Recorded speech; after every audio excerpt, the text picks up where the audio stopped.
Good morning, everyone. Welcome to Banner and Backbone and Centered America presenting the window of discussion. Today's episode, I think I'd said 8, and we're talking on offense for grounded morals.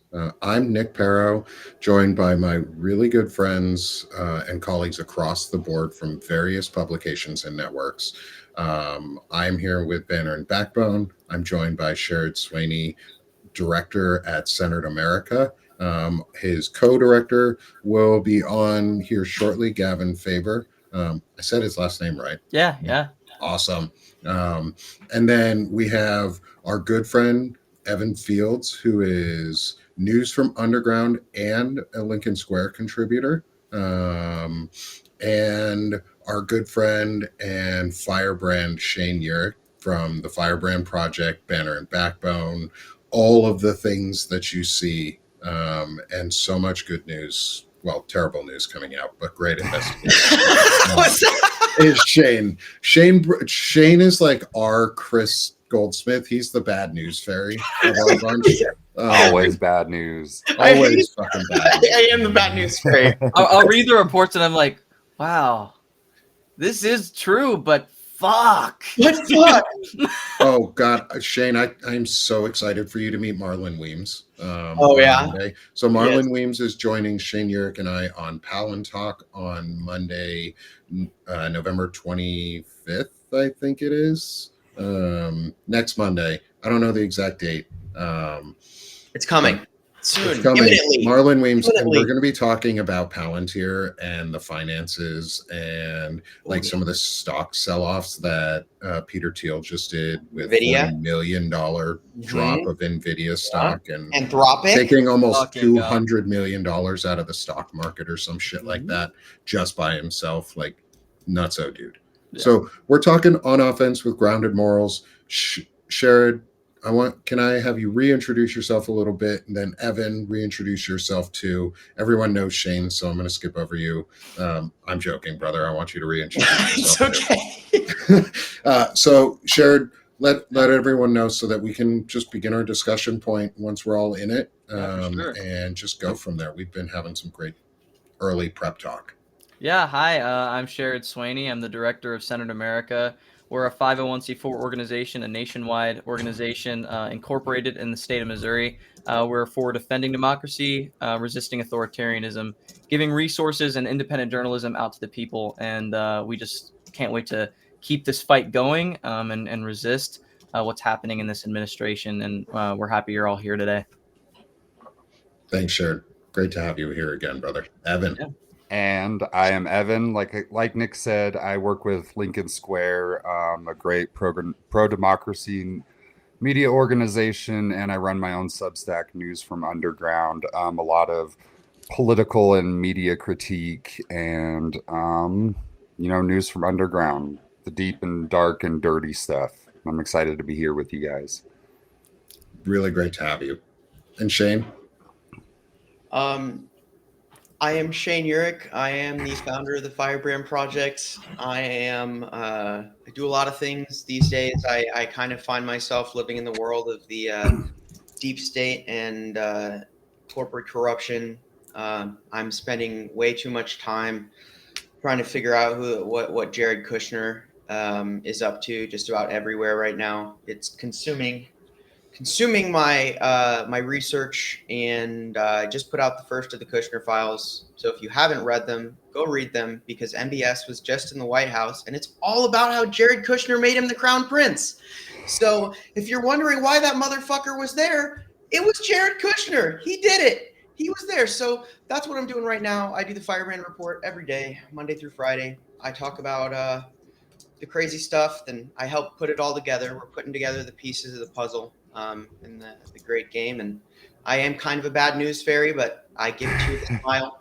And I will never say that we're done yet. So I may give you bad news, but we're not done. We just got to keep talking about it. But come join us at the Firebrand Project and let's talk about some shit. Let's do it. He never sugarcoats it. That's the best part. I think that a lot of people are sugarcoating what's going on rather than actually. Yeah. Yeah. Yeah.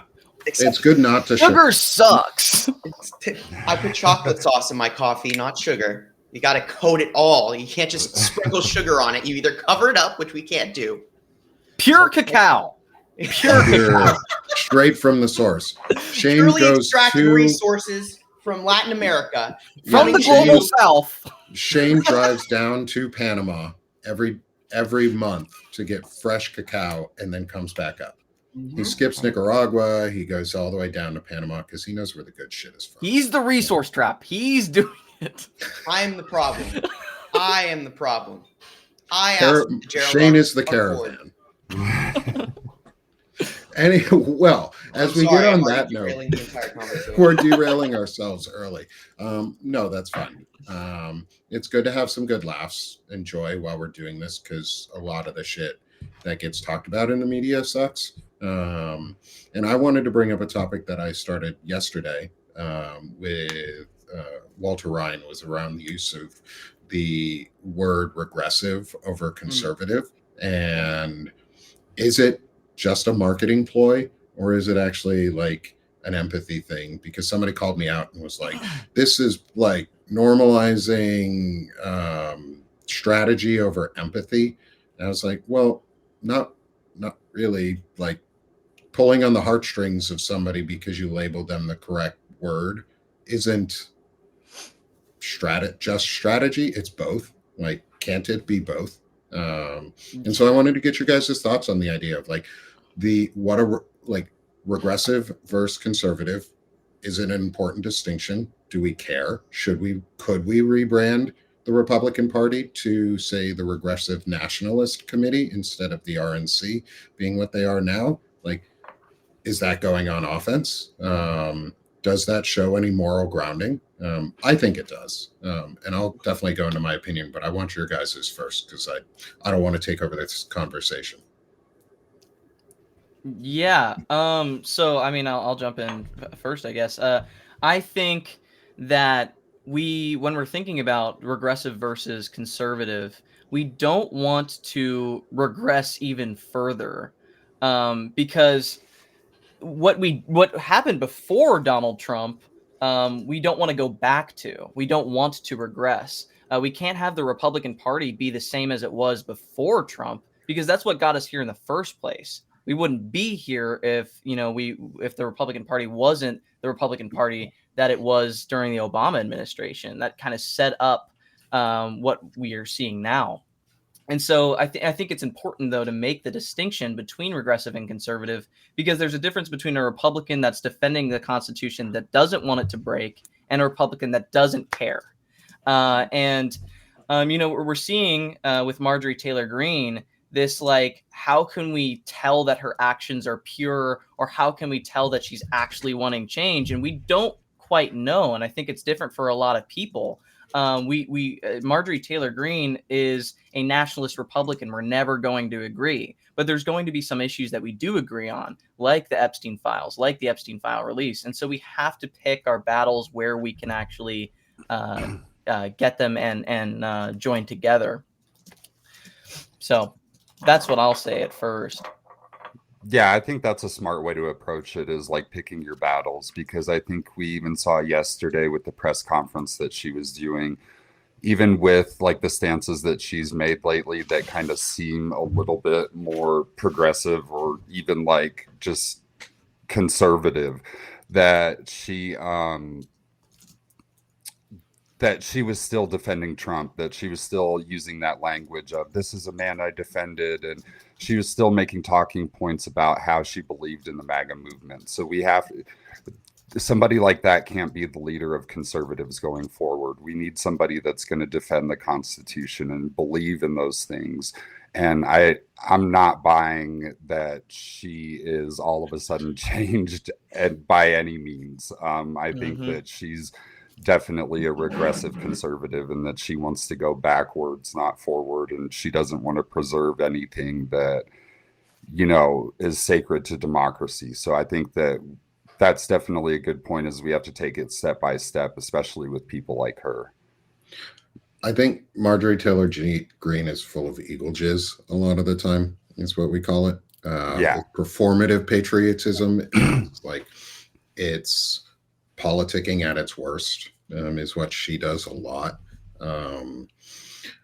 With that said, and not a but and for this, because there's an important distinction between but and. We like to tell our kids is everything that you say after the word but negates what you just said. And so Marjorie Taylor Greene is a regressive. She is trying to tear apart the Constitution. She has been for a long time. She helped start the MAGA movement.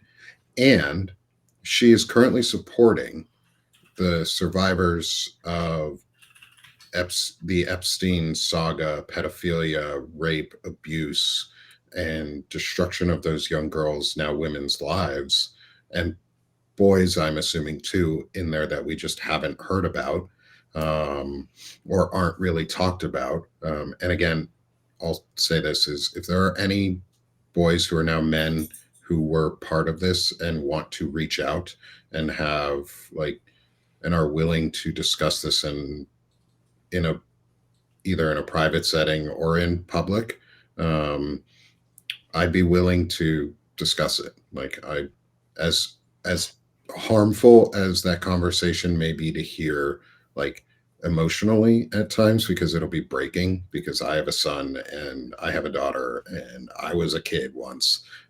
Is I think it's important that we have those powerful voices out there and saying those stories. So if there's anyone who wants to come forward, please, I'm open to it. I believe you.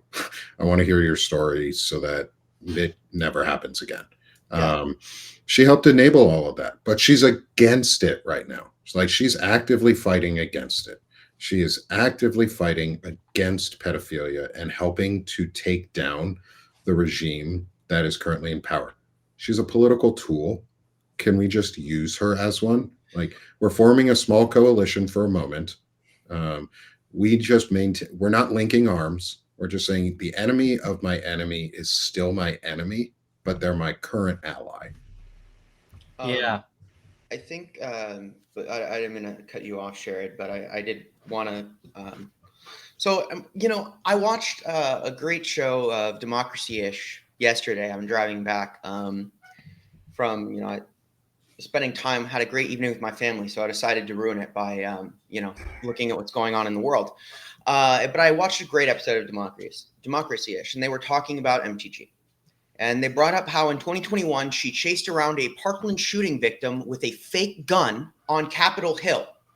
It was David Hogg, I think. David Hogg. Okay. Yeah, not just any Parkland shooting victim, but fucking Right. David Hogg. Right. So, and they're talking about how when she was in the fucking in the house and she refused to take off her hat because it was decorum.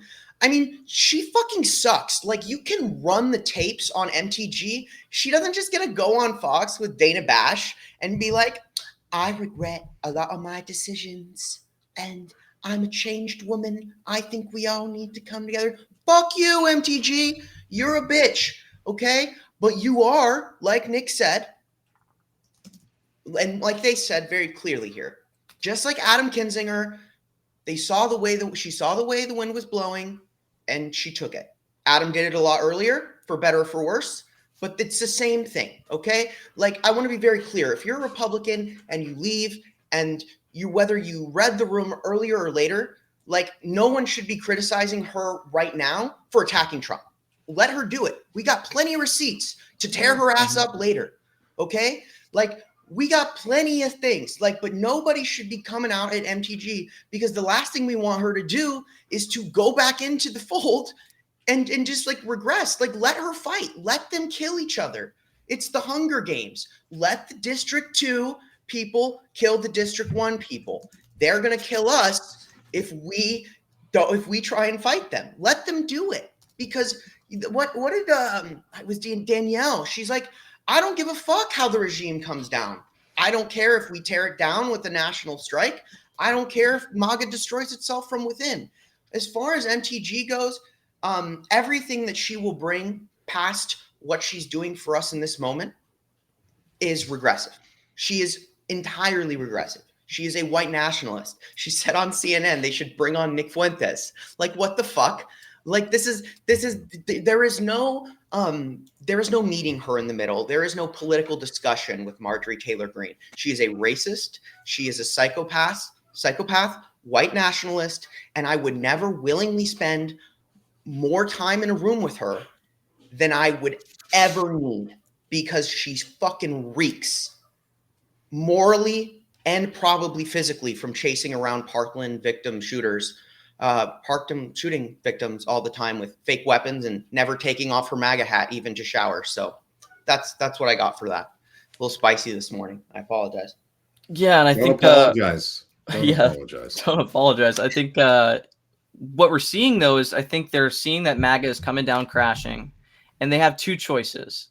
They can either join this America First bullshit that's still white nationalist, or they can go, maybe I can work with the Democrats, who have kind of also helped support corporate interest and donor interests.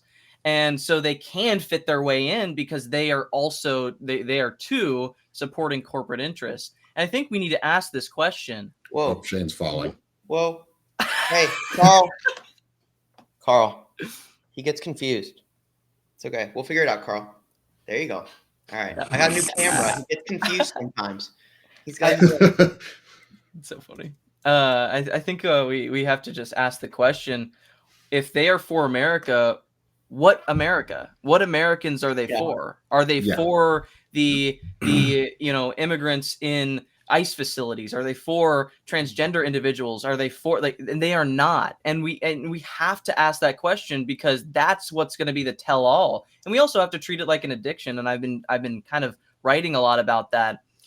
Recovery from MAGA, if we treat it like a drug, doesn't happen just because an addict is pushed into it or told what they should do. And typically, no amount of facts about the damage of a drug will make someone see that they have to quit. And I don't think with MAGA, any facts about the damage that it's causing to anybody is going to make them see that they need to quit MAGA. And so recovery really only happens when they see it for themselves. And so you can have an instance where MAGA is crashing, where there is real recovery. And what does that look like? How do we do two things at once? It's not black and white. We have to say, we're going to condemn you for all the bullshit that you have hurt people with, but we want to see that your actions actually align with protecting marginalized people. Will it protect marginalized people? And I think it's very complex, and it has to do with each individual's own ability to see that for themselves.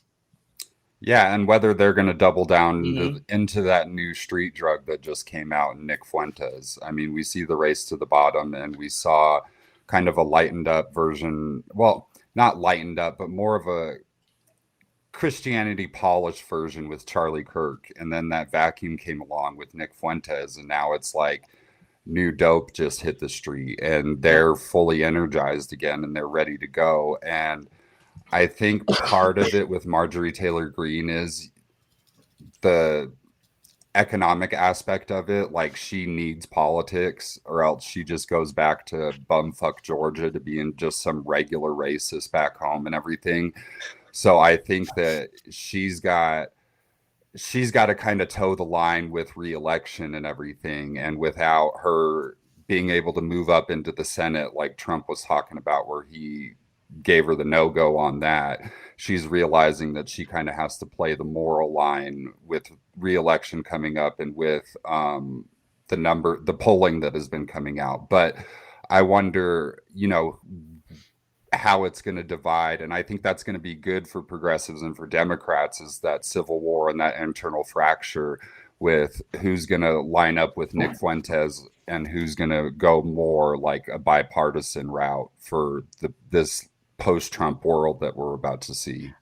I'm really worried, and I think it's honestly scary because America First really masks itself as this old Republican Party, and people have been dying for that. They've been wanting to have any sort of cross-partisan, like bipartisanship.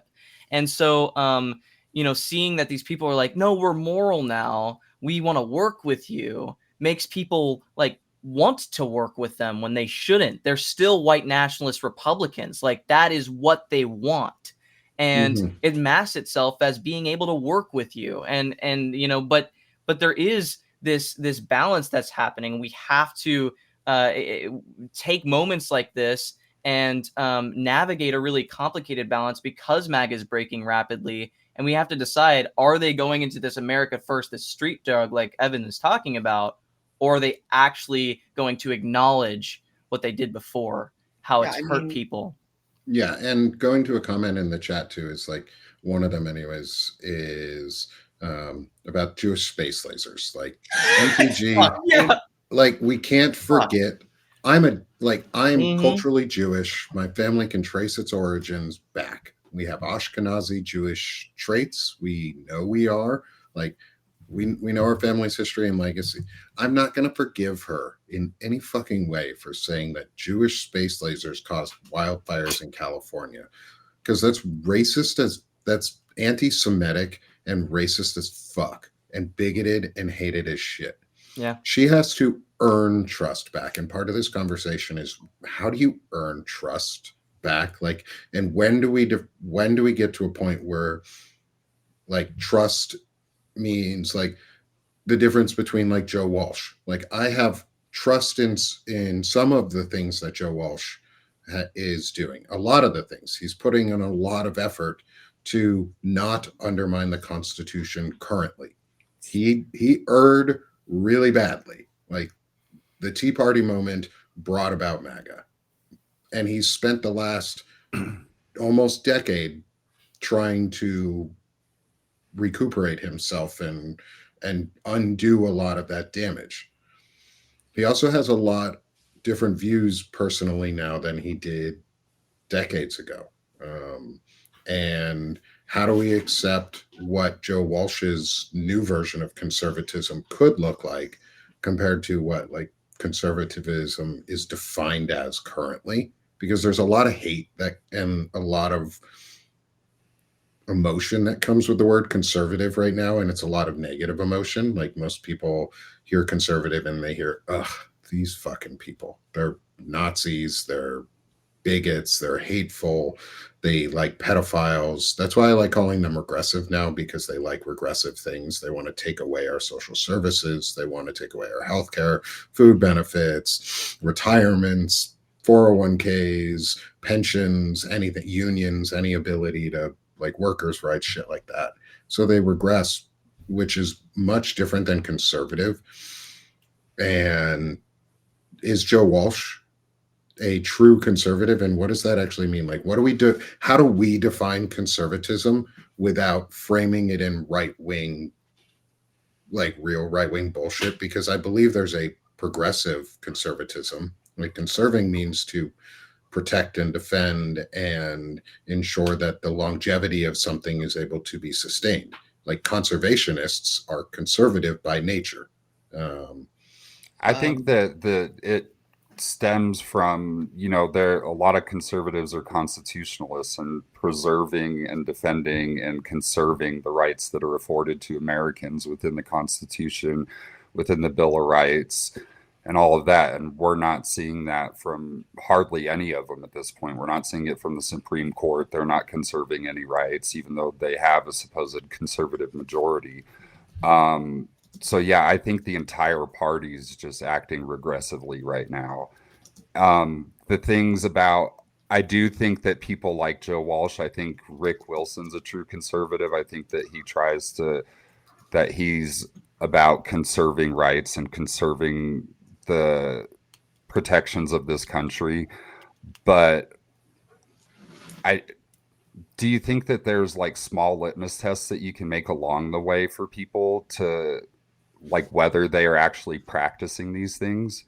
I mean, I think it's hard because like there is like at this point, what is conservatism? I mean, they like, I say this a lot, I've repeated this, words are the lens with which we like shape reality. Okay. So what they call themselves versus what they actually are is entirely different. And so even what Joe Walsh is versus what is a fucking conservative? What are you, bro? Are you Tea Party? Are you conservative? Like, what are you now? Like, they're not conservative. They're not Republicans. Republicans are, they're white collar criminal gangster enablers. They're part of a criminal syndicate that has taken over the executive branch and has leveraged extreme power over the two other branches of government, which has absolutely shown that our government is deeply flawed. If a singular if a mob can take over the White House and then pressure the Supreme Court and leverage Congress to do whatever the fuck they want, that's not conservative, right? But what is conservative? What is the litmus test? I think our issue here is like, I'm conservative. I believe we should stick to the fucking Constitution. I believe that we should keep the government out of regulating people's lives. That's being conservative. What's being conservative is the government sticking to its primary functions and minding their own fucking business. What's the government's job? Build real functional infrastructure. Why are all of our fucking roads falling apart and we're giving $40 billion to Argentina? What the fuck is going on? They're not conservative. They don't get titles. Regressive is absolutely correct. Joe Walsh, okay, don't be a fucking conservative, be a real. So are we post conservative? Are we moving to where we can start actually creating new definitions of what we are? Like, Yeah, I don't want to be a absolutely. conservative or a liberal, to be honest, or a progressive in most ways. Like, I just want to be like, who are we? Can we define? Because then that gives us a platform to really build off of for this project. Like, I want to build a Project 2075. It's a derivative name, yes, but I want to build a 75 where we can become a social democracy where the system takes care of us and itself. And at this we point, utilize we have no other choice but to Yes. progress and Yeah, be progressive. we have to move So forward. is progressive the new just standard definition of ourselves? Like, are Yes. we finally able to say we're progressives? Because I know I just said, I don't know if I want to be, but like, I've labeled myself a progressive over a Democrat my entire life. I believe in progressing values. Like, my tag on Substack is I want to conserve the freedoms of speech and freedoms to dignity and the rights and liberties to life, liberty, and the pursuit of happiness. You can't pursue happiness if you're being oppressed. That's not what the government is for. And so I just want to move past conservative, I guess, and liberal. I want us to be in a post-conservative and liberal society because those are just grossly destroyed words that have so much fucking messed up connotations that right-wingers bank on. And I'm so tired of framing our lives in their opinions and what they have to say. They've gaslit us for generations. And I'm just tired of it. So progressive and regressive. But what does that leave those who are like Joe? Like, I like Joe Walsh. I believe him. He has a friend who is transgender and who he hosts shows with quite often, and he has shifted his opinions in quite a few ways. And he was open when Lawrence Winterman and I had a very honest discussion with him and pushed back on Israel and what we thought is a genocide and possible Holocaust going on. And we pushed back against him in the discussion, and he was willing to have that debate. And it had a centered value that people's lives were important. And that's like, I want to take that. They think they have a moral majority, but they don't. And how do we define a moral majority that's real? Yeah. And Shane might not like this, but I also think that people like Adam Kinzinger are technically more progressive now. Look, he's done a lot of shit in the past, but I've watched him speak. I saw him fight back against the Proud Boys when I was there at the Principles First Summit in DC. I saw them threaten his life, and they emailed this thing where they were saying that they put bombs in his mailbox. Like he fought back against Enrique Tarrio, and it was just like we want to define our role. And when we started Centered America, the first thought was we want to reform the Democratic Party into being the party for progressives, for the progressive movement, for these conservatives into progressives that do want to progress this country, that do want to conserve the Constitution, that do want to reform their views, because we don't want to think that we don't want to go back. Like we don't want to regress, and even trying to define the role in the way of, is conservative how it used to be? Are we going back? Are we going to go back to the Republican Party under the Obama administration that led us here, or are we going to think of let's try and make these conservatives a little bit more progressive? Let's try and not bring them into our tent, but try and figure out a way where their new ways of recovering are, we're going to open our arms just a little bit so that you are able to come with us and work towards the fight. Because I think it's going to be a different way of working together. I need them to break the Republican Party apart and form multiple parties, because then the Democratic Party can break apart too. I think that's really what we need, is we need to move past the current system of Congress that we have and progress towards a more parliamentarian, coalition-based system where coalitions are not formed before the elections, they're formed after the elections, like most parliamentarian systems are, which allows us to create new governments within the government at times when it's needed. Like if there is a coalition point when we need to, say, align ourselves for a political gain with MTG or Thomas Massey, that is okay. And it allows us to make smaller coalition groups that have true power, and your voice is actually represented. Plus, we also need to expand the House of Representatives. Lawrence Winterman has a really good thought on how to do that. There's like an actual empirical number that you can get to based on the percentage of population, and ours should be somewhere around 750 representatives right now.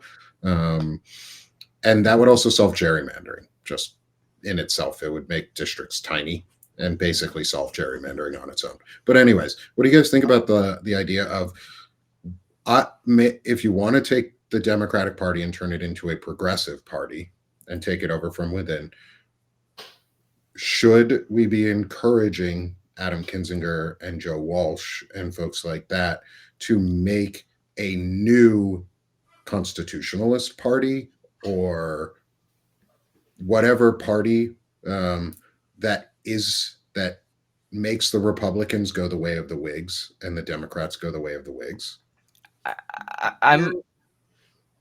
It's controversial. This, I'll say like 5 seconds. I think this is a controversial take, but the first past the post system, our two-party system, it's really difficult to change. I want to change it. So I think I would say that I want them to run as Democrats, but I'll just say that. Yeah. Well, yeah, absolutely. Right now, I think they have to run as Democrats. Yeah. But then I would encourage them to run as Democrats. But we need to break the parties. Yeah. Somehow.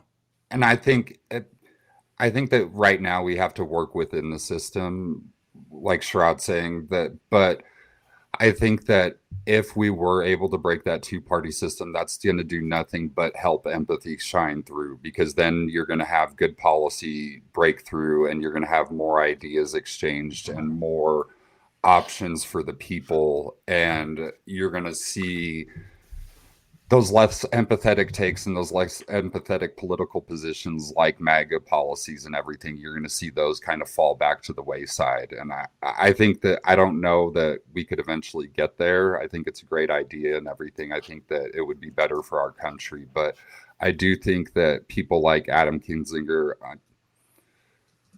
they should run as Democrats right now. I do think that they could possibly run as independents, but I think that there's a place for them going forward. I think that they show that they have the empathy and the caring about the working class and regular people that people like Marjorie Taylor Greene aren't going to show. It's hard. Okay, like obviously everyone knows I have beef with AK. Okay, I clearly don't want to commit. Okay. I've had And to I have smoke not, for him in the past too. I Trust have, me, I I've have it not for been anybody quiet and about it. everybody. He's fucking stupid rich. Okay. He's made so much money ever since he left Congress. Stupid money. Midas Touch made a documentary with him. He's the last Republican. If we want him, and if you know what, like, to be fair to you, Sherrod, and your point, because if you want me to embrace him with open arms, and I'm hard to please. I get it. Renounce the Republican Party. Don't make a documentary calling yourself the last Republican. Let it go, bro. Let it go. And donate all your fucking money to help people, like, do things with your money. Like I don't know. Like I am struggling because, like, he's still being the person he was before. He's just in a position where he can garner sympathy and support, and he saw the opportunity first. Like, if you tally up the percentage of votes that he supported everything with, right next to Marjorie Taylor Greene, it's maybe 3 or 4 percentage points different. Okay, the only different, they didn't pass that much legislation. Okay, the only real difference is when he jumped ship. He jumped ship before we started throwing tea, right? He saw he was decided to go and walk. He was an Aaron Burr, okay? So he sat quietly until the time was right for him to have to pick a side at the last minute. And yes, I'm glad he picked, and he I'm picked the glad right he side. picked a side, and I'm glad he picked the not fascist Nazi side.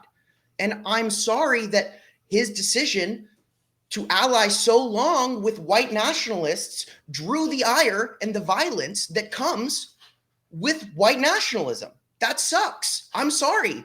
But, like, they also threatened to execute Democrats. That's not like an exclusive thing. Everyone on the other side of the aisle They had to have deal with that executed violence, Democrats. had to deal with that shit.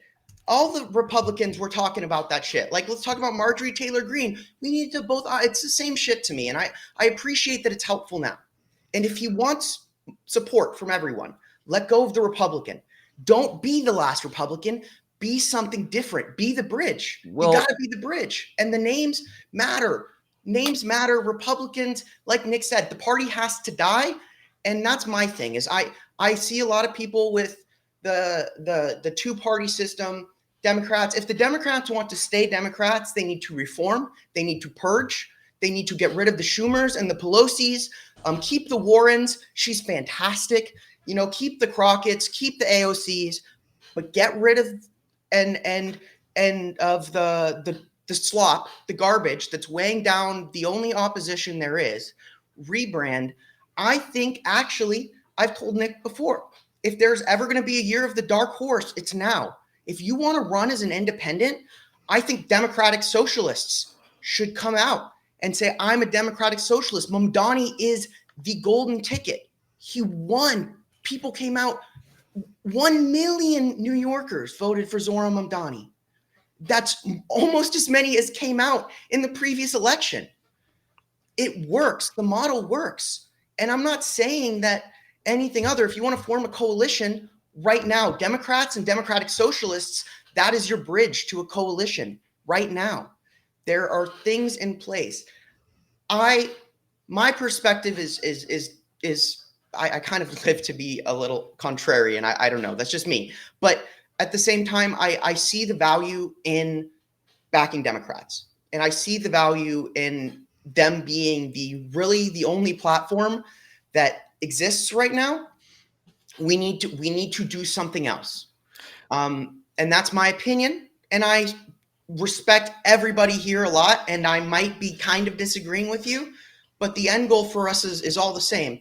And yeah, I that's just my take. I think that we have to move away quickly and aggressively. This is not a time for towing the line because the stakes are so high. The stakes are global. It's not just us. It's every single country. These people are destroying the world actively. And, you know, we can't play nice. The stakes are way too high for us to toe the line and stretch this out 10, 15 years. We don't have that time. I wish we did. I wish we had the luxury, but it's all in. We have to save America. We have to save the world because America has our fucking fingers in everybody's goddamn business. And now the people who are play in the hands, they're bad people. So it's on us to play hardball and change the game. Yeah. Honestly, Shane, I think we agree more than we disagree.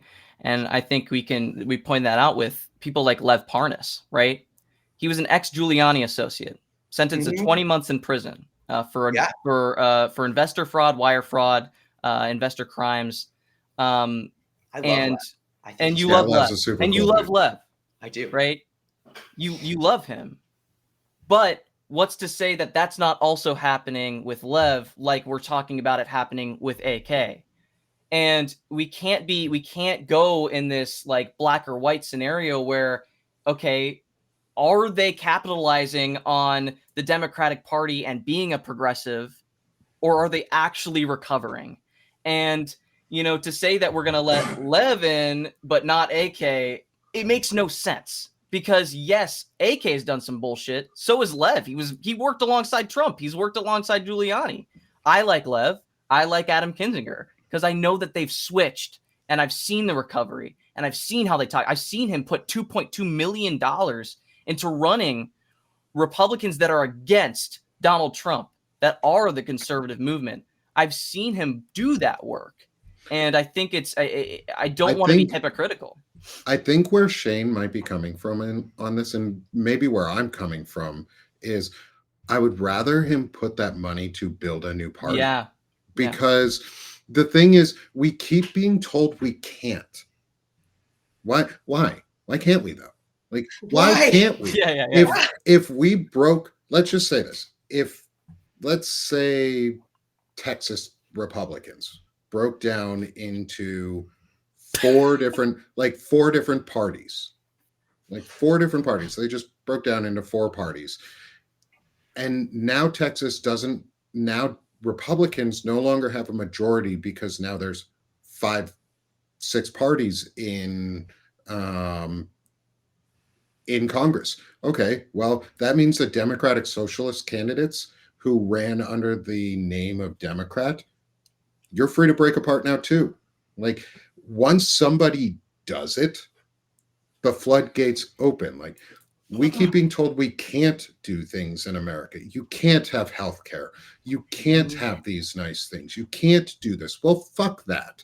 I was told I grew up with the American dream. My father beat that into us in the best ways. He taught us so much good information and so much knowledge, and countered that knowledge too with the bad. He told us the good and the bad about American history. He learned it, and he learned it well, and he taught us well. And all he told me was, you have the power to live the American dream in this country, which means stop fucking telling us why we can't and why we shouldn't. I want people to start asking the question, why haven't we done it? Yeah. How? Motherfucking Citizens United. That's how. Yeah. Yeah. Like, so I know it's how, but at the same time, like, billionaires, there's a couple of you on the Democratic side. I know you like want to call yourselves progressive. Okay, well then start a progressive party.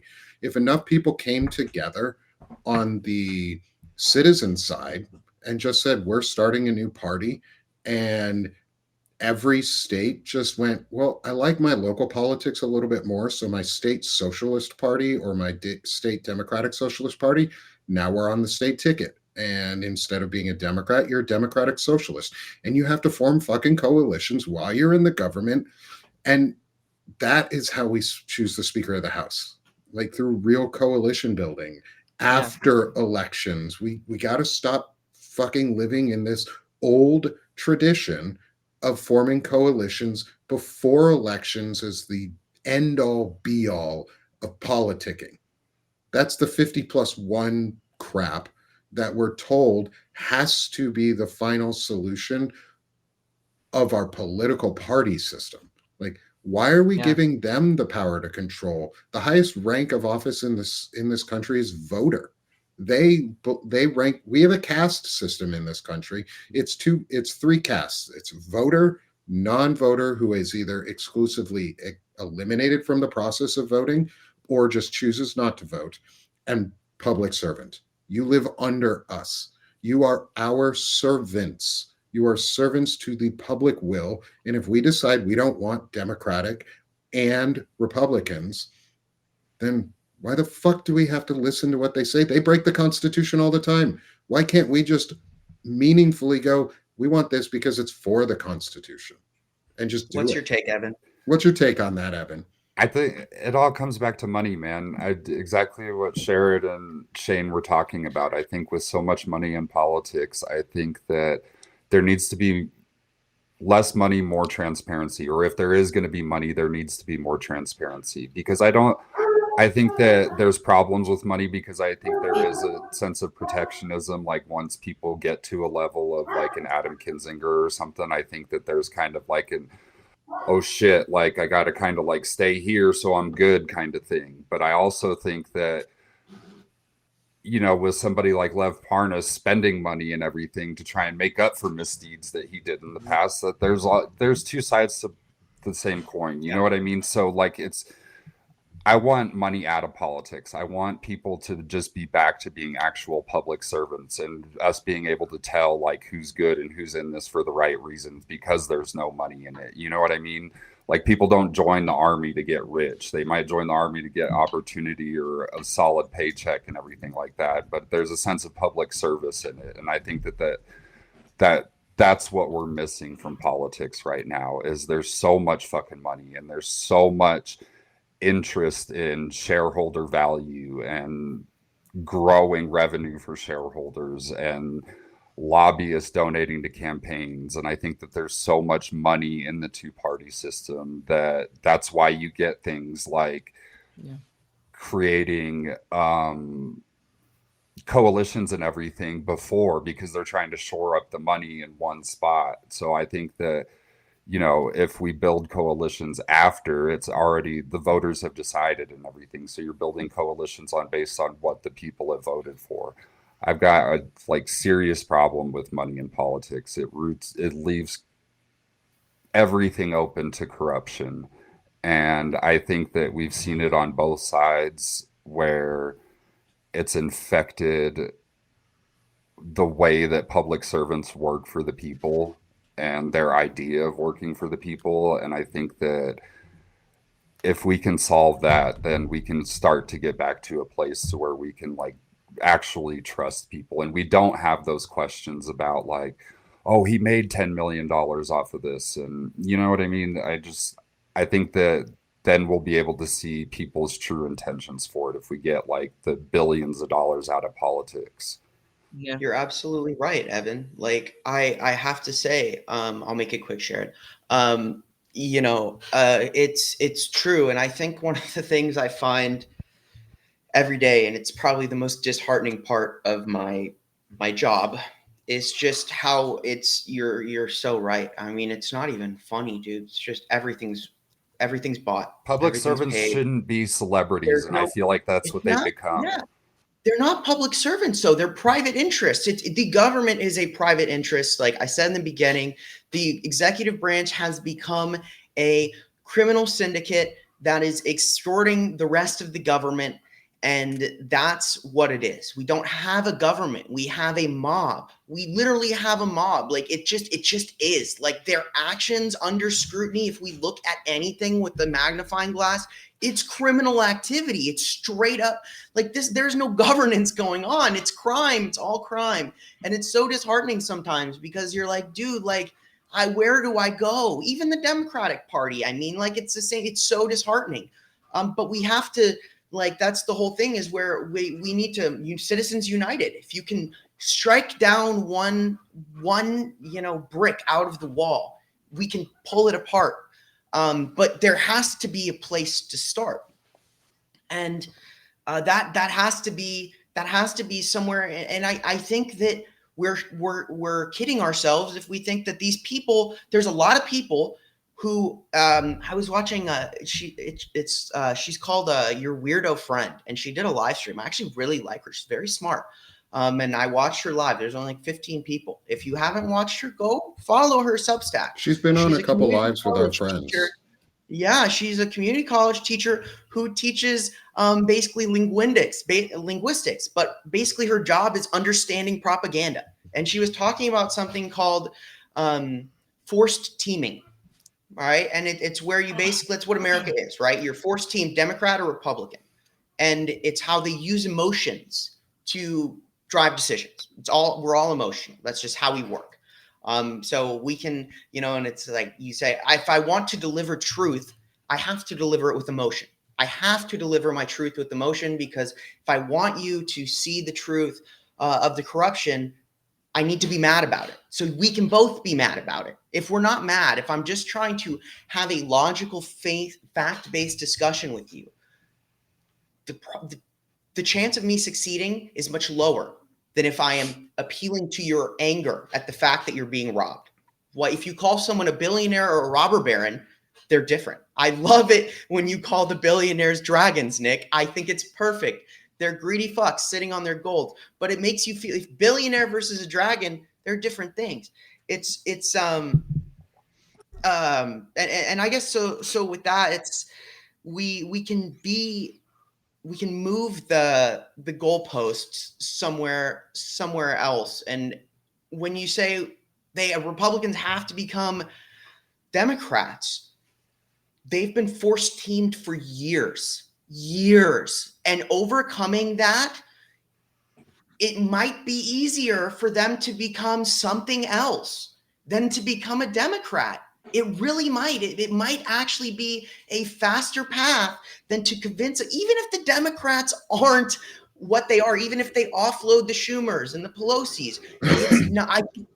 There's 30-40% of those people that will never, ever, because their whole life, they have been a Republican, and the Democrats are the devil, and it's their emotions, it's their feelings, it's their core, it's their heart.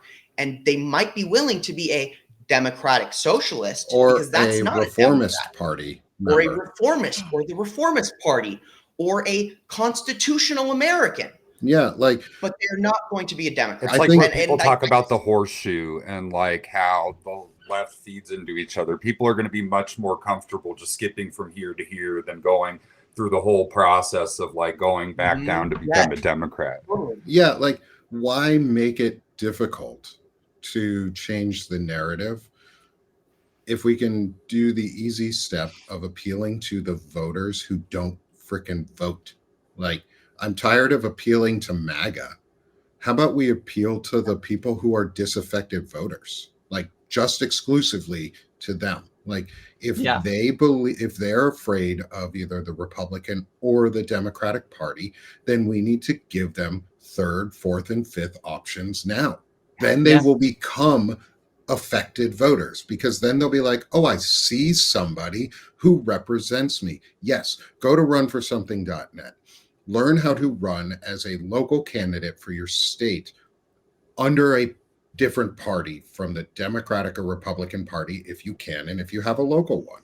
I'm okay with doing that. Like, let's stop. Why do I need to prop up the Democratic Party? Like, why do I need to prop them up? They haven't fucking done anything for me. They literally just gave away healthcare for my friends. Like, Melissa Corrigan's healthcare tripled because of this. She is a friend of mine. This impacts people I fucking know.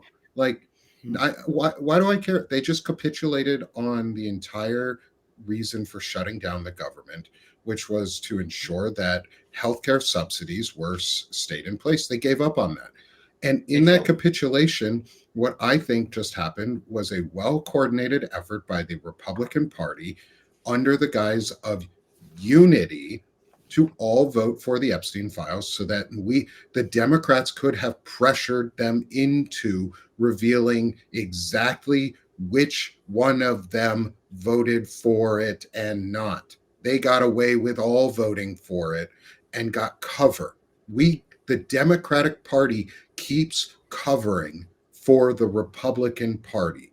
And I'm tired of being told I need to donate to them. I need to care about what they do.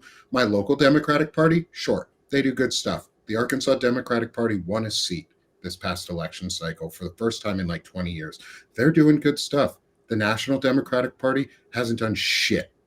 Can we just get rid of it? Like, can we stop caring what they want and what they're doing until they reflect our values? I'll come back when they're willing to listen. Yeah. But until then, I think we need more options. And I think it's time to stop asking ourselves, why shouldn't we? And we should be asking ourselves, how do we? And I think one of the ways that we ask ourselves that is, Evan, I know we don't have a lot of time, so I'm going to pose this question, but I want to definitely have you back like always, because, open invite to come back, is how can we work with groups like Lincoln Square? Because Banner and Backbone's a small group. Centered America is bigger than us, but is still a smaller group. How do we work with groups like Lincoln Square, and specifically with reformists or constitutionalists like Rick Wilson and Bobby Jones and the team at Lincoln Square to make something that people would want to vote for? Like, I want to give people something that they want to vote for. And Democrat and Republican people hate. They just hate it. The Democratic Party nationally has, what, a 19% approval rating? Lower than the fucking fascist regime. Like, why do I defend that? Why should I defend that? Instead, I can defend Rick Wilson and say Bobby Jones for president, because I would love Bobby Jones to run for president, or for governor. I think Bobby Jones for governor against like Nancy Mason race, Bobby Jones would wipe the fucking floor with her. Wipe the floor. Bobby Jones would be the best governor of South Carolina. Bobby Jones, if you're listening, please run as a constitutionalist for South Carolina, and we will figure out a way to make a third party or a fourth party or five. Like, how do we get help from folks like you guys with bigger platforms to do these things, to get this out instead of asking why can't we? How do we? I will say that having these specific discussions and getting them into larger platforms and everything, I do think that that's how we get this out there. And I will say, without revealing too much, that there are, as we get into this next year and ahead of the midterms and everything, you're going to see a lot more from Lincoln Square, because I know that one of the things... Lincoln Square is great. I love the work you guys do. I promote you guys so much because of it. One thing that I will say is, with Lincoln Square, it's still like in those early phases, and I do see the plans coming into that, but it's still kind of, I think that, because I'm getting wordy and rambling, but I know that it gets kind of attached to the Lincoln Project, you know what I mean? And people see how much work the Lincoln Project has done. And with Lincoln Square, it's still a little bit more in the early phases, but I know that this next year that there are big things planned, and that there are some personnel moves that are in the works and everything that will help bolster the image of Lincoln Square. And I think that will give us the opportunity to match some of the things that places like Midas Touch are doing. And with some of those organizations, I do have issues, because I think that they have the funding and the visibility and everything. And I think that it's on them, and places like the Bulwark and Vox and some other places, it's on them, because I could go on about this for hours, but I get frustrated with these people. I just saw the Bulwark. I think it was Tim Miller. Somebody posted it the other day. They were having a discussion about where's the Joe Rogan of the left? Like, where's the better influence for young men? It's right fucking here. It's right here. There's 4 people right here sitting in this room giving progressive ideas, talking about democracy. It's on organizations like that to promote voices like ours, and to give us the visibility to be able to promote these ideas, because we have them. We have what corporate media is looking for, or what they say they're looking for. We have what America's looking for and everything. I think that it's just on those organizations to promote voices like your guys's, and do collaborations with Centered America, and do collaborations with Banner and Backbone, especially ahead of the midterms. But what I will say is that there are things coming up this year that I don't want to be a blabbermouth about, but there are good things coming from Lincoln Square that I think will help raise our visibility and give us like the opportunity to reach the public more and promote more voices than just the core that's kind of operating right now. Yeah, I think that's great. Thank you, Evan. But I yeah, think that Midas was touch. Fucking do promote something, independent guys. voices. Help people. Like, You guys make like $2 million a month. I know it. So much money, dude. yeah, So much like money. help us out, guys. Like it shouldn't always be on us as we continue to do this work to have to reach out to bigger networks. Bigger networks, you guys have research teams and like visibility teams to see other contributors growing, and you can offer to support them. You can offer to become founding subscribers to them and donate a chunk of money per year to their Substack or in other ways. Like if someone wanted to be a founding subscriber for Sick of This Shit Publications, for like that sort of thing, like a large founding subscriber like that, fuck yeah.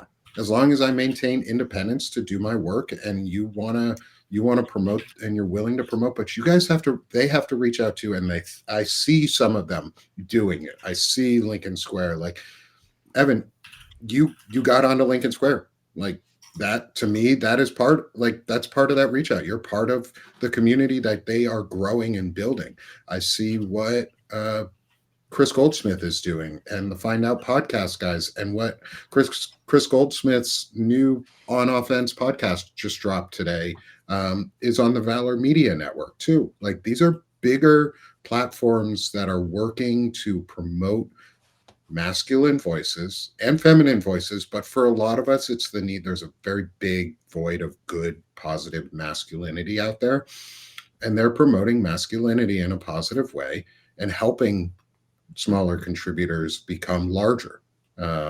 And if I can just jump in real quick, Nick, yeah, one of the things that them giving people like us visibility does is it helps bolster our image, and not necessarily, I mean, from a monetary aspect, it helps with more subscribers and everything, but that helps lighten the load on us and make our work better too. Because with people like us, we're doing the editing, the voicing, the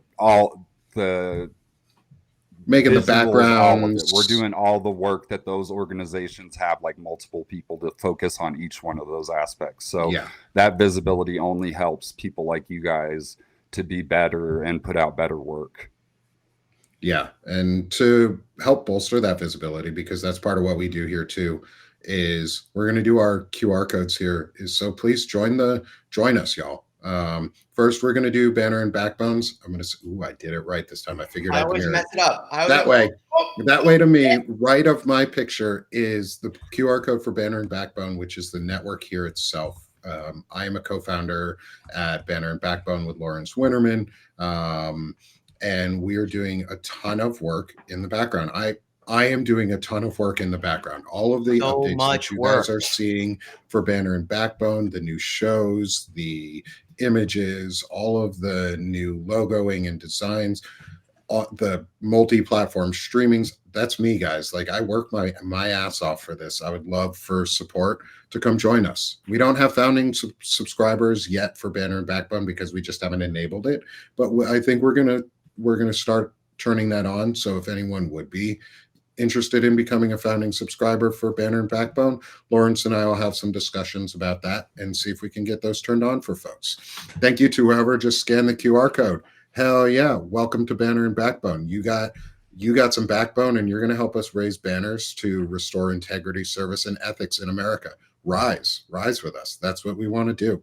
I want to talk a second to you guys about supporting Banner and Backbone for a second. Yeah, because go for I've it, been brother. telling Nick that he is dying, and he needs to have. He was the other day. He was like, "We need to compensate you guys." I'm like, "No, Nick. We need to save you, save your sanity." So go support Banner and Backbone, because what Banner and Backbone really needs right now is to build out their support on the back end, and they're not going to be able to do that. You guys need to give Nick room to breathe so he can do his poetry. He needs that weight. Yeah, I haven't written a poem in a while. And that's a problem, because that's what Nick does. That's what drove Nick here. That's why Nick wanted to come to Substack to share his poetry. He's an artist. He's a composer. He makes music. He is so fucking talented, but he is gridlocked in this world of admin.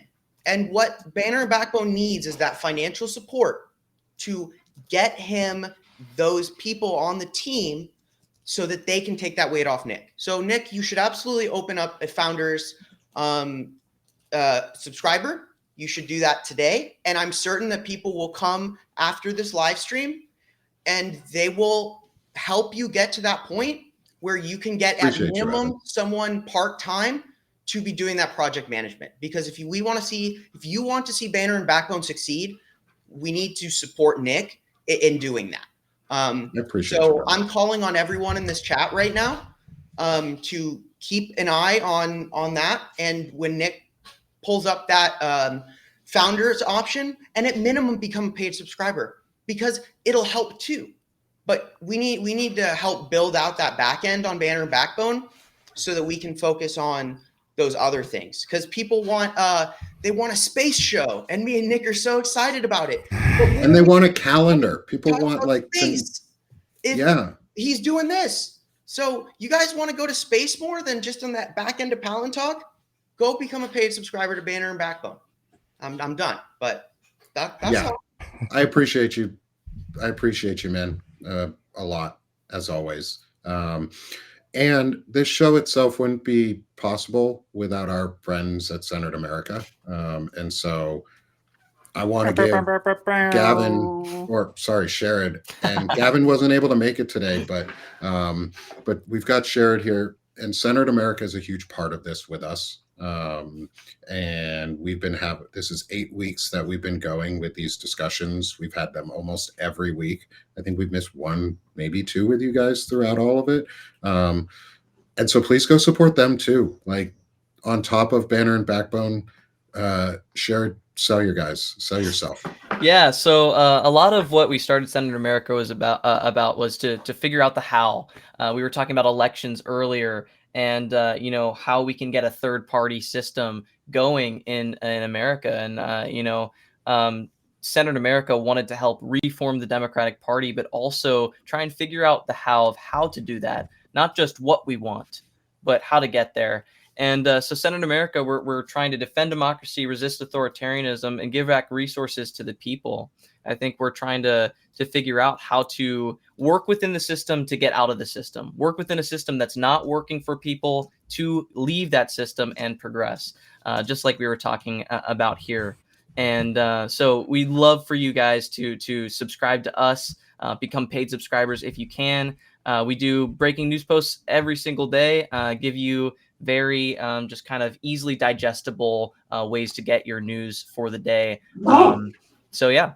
Yeah, everything that paid for bulletin that Ron Filipkowski puts out, where you have to pay $10 a day to get a bunch of stuff, they do for free, and you can read it in 5 minutes. So, and it's great, and they correct themselves when they're wrong. So well done. Like I applaud Senator America a lot. You guys have a lot of integrity, and the work you do is amazing. Next, before we get too much over time, is our good friend Evan with news from Underground. I don't have one for Lincoln Square. Lincoln Square's got a purple check mark, and I always remind people is if people have a purple check mark and you're not already subscribed to them for paid subs, just become a free sub with them and use that money for smaller creators or the contributors themselves on those networks, like Evan.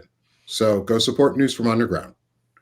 Yeah, exactly. If you guys want media and political critiques, policy analysis, government writing, anything and everything without any bullshit, not the watered down stuff that you're getting from corporate media, come check out News from Underground. We've got a great community over there.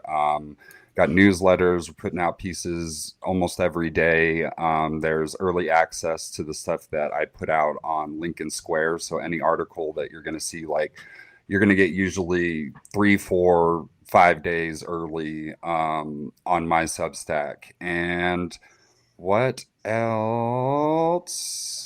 Yeah, just go subscribe. I appreciate you guys. I love this community. I love having people around. If you are able to become a paid subscriber, that does nothing but help make the work better, give me more opportunities to bring you better coverage. And but if you can't, just become a free subscriber, and that helps with the algorithm and everything too, especially with News from Underground. I know I've got Lincoln Square connected on there and everything, but with my personal Substack, it helps out a lot. And upcoming with I do a show on there called The Midweek Burn, and we've got some really great episodes coming up. I've been doing it just solo episodes, but we've got interviews coming up with Rick Wilson's going to be the first guest, and then we've got my man Nick coming up after that, and more guests to follow. So be on the lookout for that. Subscribe so you can get notified, and I appreciate you guys.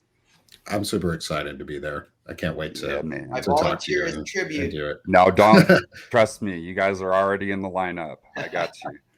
I love it. This is what it's all about too. This is why we do it, is connecting people and making our It's your network. superpower, bro. It's your superpower. That's my superpower, is I connect people. Yeah, no shit, right? And then one of my favorite people on Substack is Shane Urich at the Firebrand Project. Yeah. He and I do a love show that together logo. every Monday. Thank you. His new logo is sick as fuck. So too. pretty. Like, so cool. He's put in a lot of work and a lot of time and is doing this full time now with us. So Shane, brother, sell yourself. Yeah. There's 500 of you here, I guess. So probably some people who actually haven't seen me before. So I'll put in a little bit more effort here.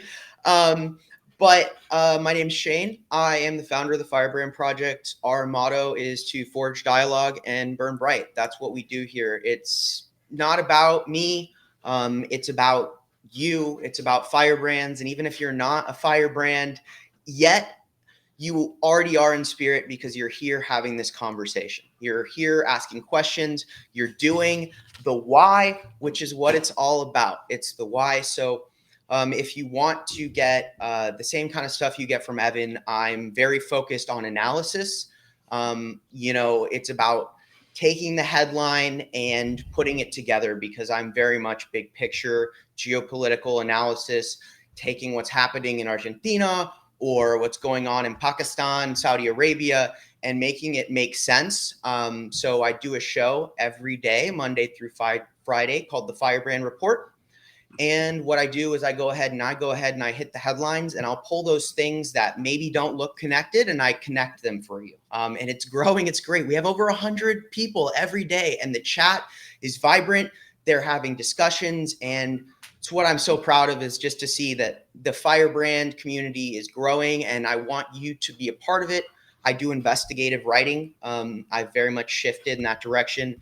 Right now, I'm focused on Jared Kushner. I just released the first of the Kushner files, which is my deep dive into that piece of shit's life. And join me as you intimately get to know one of the pricks behind the scenes, because there's lots of them, but we have to focus one at a time.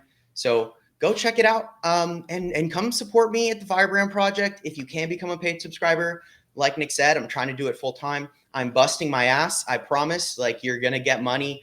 You're going to get the value that you contribute. And I'm just so grateful to everybody who has come out of the woodworks to support me and just be part of this, because at the end of the day, what I always say on my streams and what I want to say here is what's most important, do all the things we talk about, subscribe. What's most important is you take what we talked about today, you take it to the dinner table, you take it to your book club, to a cafe, you say it to the barista who gave you your coffee this morning. You take that and you start forging dialogues. It's the conversation beyond the live stream that is how we change the world. And it happens one interaction at a time. So please Love it, dude. do that. Love it, dude. Thanks. And again, everybody go support Firebrand Project. Finally, I'll put myself up there. Is Sick of This Shit Publications. Oh, and Sheridan Gavin will be on with Shane on the Firebrand Project, it sounds like soon. I'm excited to hear that. That's tomorrow. Yeah, tomorrow. Oh, shit. That'll be awesome. Yes. Firebrands United, do that too. Yeah. And so come join me at Sick of This Shit Publications. That's my home, where I do chronic illness discussions, community building, and masculinity talks. And I try to write my poetry, which is what brought me here is I write poetry to decompress and on political, on mental health on issues around me that impact my life and how I feel. And I write music. I do other things that are on the artistic side. But I'm also connecting people. That's my superpower, is I want to connect people. So come help me connect others and help get my voice out there and the word out there. Subscribe to Sick of the Shit publications. During November, I'm doing a 50% off sale. It's well worth the money. For your first year is 50% off, or become a founding sub with me. I do offer founding subs there. And those really, really help, because that's a larger contribution each year that you're offering, that really build the stability of the system. And then again, support Banner and Backbone. That's what brings us here. That's how we get it. That's how I get all these tools up and running. We're cross streaming on YouTube and Twitch and Substack. We're building up our audiences there. So if you also haven't become a subscriber on YouTube, subscribe over there. Follow us on Twitch. Do all the things. Help us grow in all the platforms, because then our word gets out. And then we can do more shows like the Rant Act, Vet Talks, Palin Talk, the book club, this discussion. We can bring on other creators who are willing to do work and build out their publications too while they're doing it. The Rant Act is for Melissa and Shane, just hosted on Banner and Backbone. It's so and that's fun. what we want to do. Come over. It's great. I go off the rail. Yeah. I just completely unhinged. It's the end of the day. I'm tired. It's great. It's great. It's so fun. Yeah, it is. It's awesome. And so that concludes our big discussion today. I cannot wait for next week. This is going to be fun to see everybody back here for the window of discussion. I think we're going to keep going down this hole on new parties, and instead of asking why we can't, asking how do we. And I think that'll be a great starting point for us next week. So to the 560 people in the audience, which is our largest audience to date for this show, smash that heart. As my dogs get super excited for all of this. So smash that heart. Hit the subscribe button if you're on Substack in that top left corner, and subscribe to all of us. That gets you to all 4 contributors, plus Centered America, not shared individually, plus the network. And you can follow all our work. That's a free sub. We appreciate it. We appreciate every single one of you for coming out with us. Let's help shift this window of discussion back to a moral center and to progressive and forward-leaning values. So thanks everyone for being here with us. We'll see y'all next week. Same time, same place, every Wednesday at 11 a.m. Eastern. Thanks everyone. Thanks you guys for joining me. It's been so much fun today. Thanks guys. So Always love coming on. We'll see y'all next week.